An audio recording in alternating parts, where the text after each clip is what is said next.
I want to tell you about what I know about teachers that I wish everybody else knew. So in the first school I was a teacher at, every single teacher I collaborated with and worked alongside of had an impact on me. I would observe their classes or I'd talk to their students, and I was often left in wonder by their skill and brilliance. Their passion motivated me, their expertise taught me, their endurance for the difficult work inspired me to become a better teacher. I was convinced that I was surrounded by extraordinary teachers, a rare and talented group of professionals who were unlike most.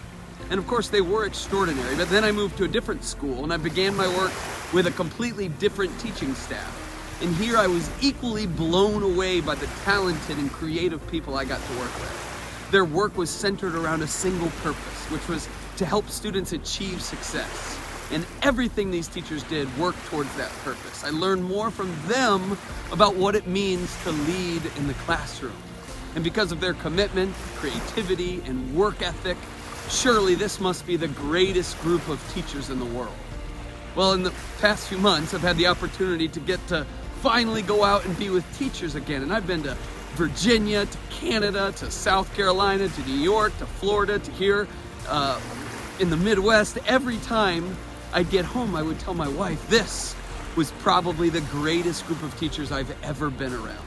And I really do mean it each time I say it, because when I travel to schools or conferences and I get to be around other teachers, I hear stories about how they entered the lives of their students and helped them grow and transform. I get introduced to new ideas and practices that I've never seen before that I know will change the way that I teach. I mean, the other day I was with a second grade teacher and she was in a room packed with 58-year-olds and she yells out, "Flat tire!" And immediately 58-year-olds made this shushing sound that sounded like a leaking tire, and the entire room went silent. And I was in awe of the command that this teacher had with her students. I mean, the teachers I meet don't shy away from innovation and growth. They embrace it and are eager to help shift the education paradigm.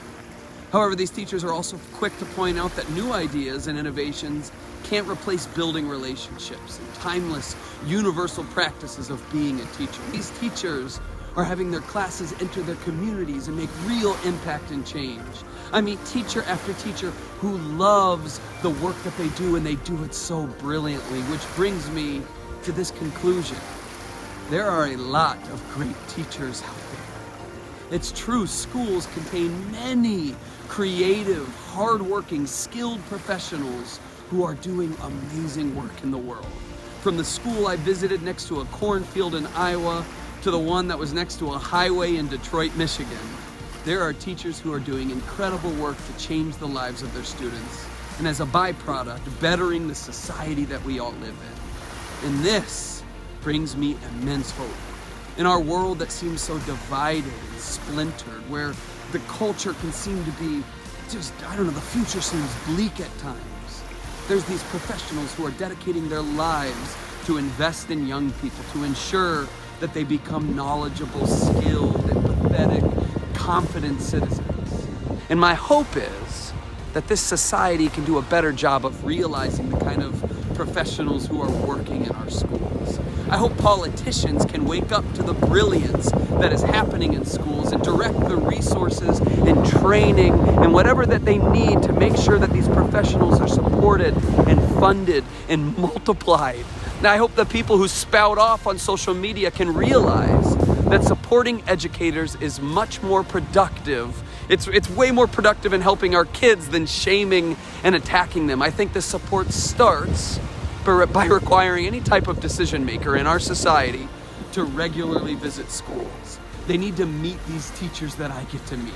They need to get to see what overcrowded classrooms look like. They need to meet Anne, who's a teacher down in South Carolina who I met, who quit her job as a marketing executive so that she could teach ESL students. They need to meet my friend Sherry, who could have retired years ago, but 49 years in the classroom just wasn't enough to satisfy her love of teaching students how to read and write. And so now she's in her 50th year. They need to meet new teachers in our society who are bringing this freshness and vitality to the profession and are helping lead the major shifts that are happening in a post-COVID landscape. Legislators should talk to my former student Sarah and hear about how she is the first person in her family to ever graduate high school. And they need to hear how she credits this to her teachers. These decision makers need to see what every teacher already knows, that the work of a teacher is important and difficult and frustrating and time-consuming and skilled and rewarding and beautiful. And then they should act accordingly. Sure is pretty out here, isn't it?